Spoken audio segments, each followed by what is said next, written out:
Factor tree of 328.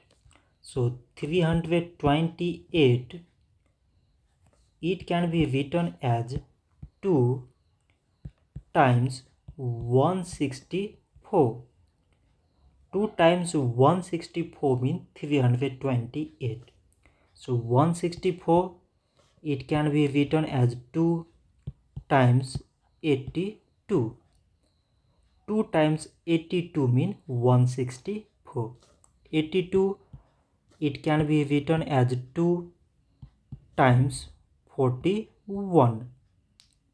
2 times 41 means 82. So now we select prime numbers in all these numbers. So prime numbers are 2 and 41. So now we can write 322 is equal to product of all these prime numbers, that is 2 times 2 times this 2 and this 41. So this much for today, and thanks for watching.